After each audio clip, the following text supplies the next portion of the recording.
obviously the airline business, the aerospace industry has been hurt by the pandemic, and that I'm sure has an impact on your business, whereas the business has been helped by the need for masks. How is Honeywell itself weathering this?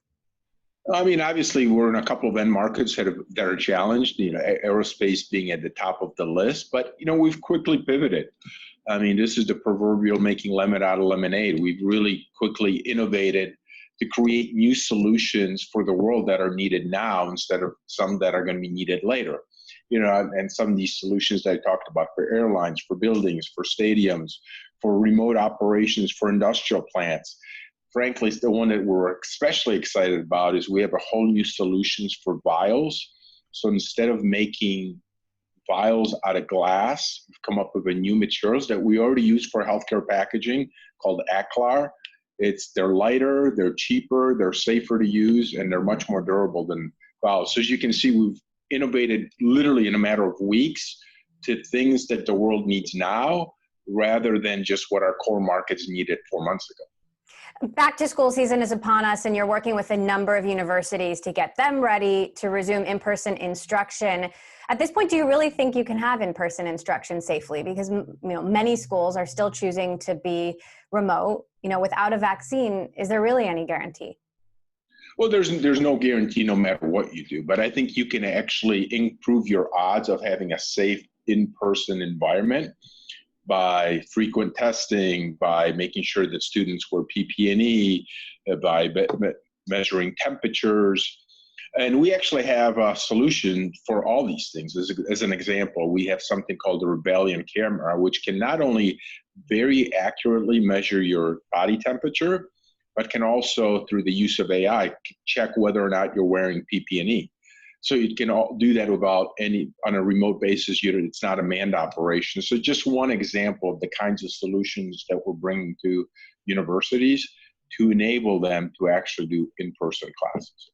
Honeywell has also built a quantum computer. How far along are you in terms of getting actual customers to use that technology, and how much do you think that will actually play in your quest to become a more software-driven company? We actually, it's a perfect question, Emily, because we actually had a very momentous event here happen in July. So we're starting to generate revenue on our quantum computer. We have one that's up and running for commercial use. We're in the process of building another one that's going to be even more advanced. So, we're accelerating that journey from kind of a research and development stage to much more of a commercial stage. And, we think the growth there is going to be exponential. We've had incredible customer interest in using the quantum computer to solve a number of different problems. So we think that this is still from a future, this is still a few years out, but I'm excited by the fact that it's real, it's generating revenue, it's happening now, and it's going to be accelerating very quickly. You also are marking your 100th anniversary of being a publicly traded company next month. How do you see your legacy evolving over the next 100 years, given the starting point you'll have for the next century, a crisis? Well, I think a crisis is always an opportunity. I think what we've learned in this crisis, we've always been good at operating the business well, reducing costs and so on. But the new set of skills that we gain in this crisis is the ability to pivot extraordinarily quickly and focus on new business opportunities. I think that we've done that well. But I think more than anything, this next 100 years we're going to continue to evolve just like we have in the past. We're going to be continuing to be a leading technology player in the industrial world.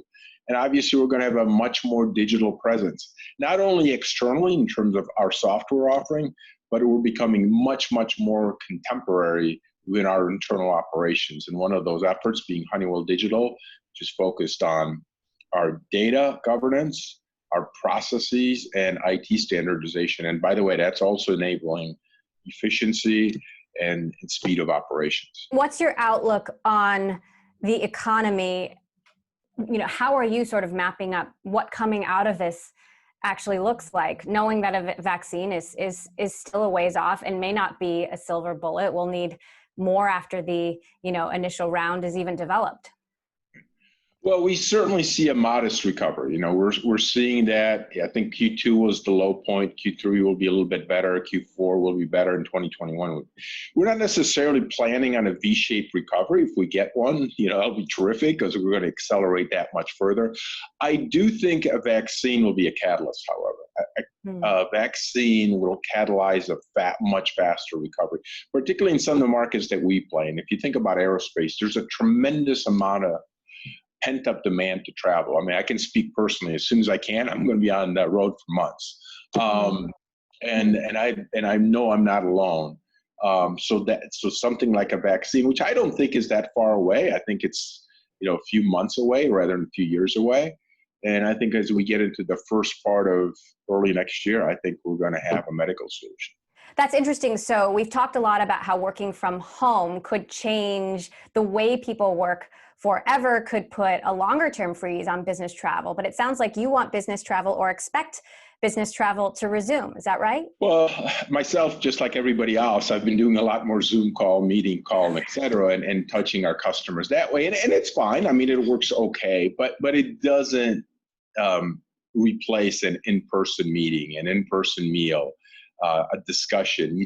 Some of that, it just can't be done through the means of computer and a video camera. I mean, it's a Band-Aid and it's works, but it's not the same. And I can't wait to actually go and see some of the customers that we currently have. But I think there's another component that's really important, which is if we assume that most of the workforce is going to spend more time working at home than they do today, is that actually going to increase or decrease air travel? And my argument will be that it will actually increase the amount of air travel, because if you want to try to build a company culture, you can't have everybody remote and never meet each other. And when you think about things like onboarding new employees, how do you do that when they never meet any of their colleagues? How do you develop internal relationships? So, if we believe that there's going to be more of a remote working relationship in terms of work from home, I actually think that's going to improve and increase the need for air travel in those events that the teams need to be brought together. And what is your plan for your own employees then? I mean, some companies have said they can work from home forever, but it sounds like it's not the case for Honeywell. Yeah, I mean, we're bringing back our employees to the offices when it's safe. I mean, for example, in China, we're more or less fully back. Places in Europe, depending on the country, we're either partially back or fully back. In the US, we're watching the data like everybody else. And we're going to do that in phases and slowly bring back our employees. But we don't have, a plan to work fully from home. We don't personally think that's as effective as having colleagues in the office to work with. But obviously, in instances where it makes sense, we're going to continue to do that. But we don't see a long-term trend where everybody's going to be working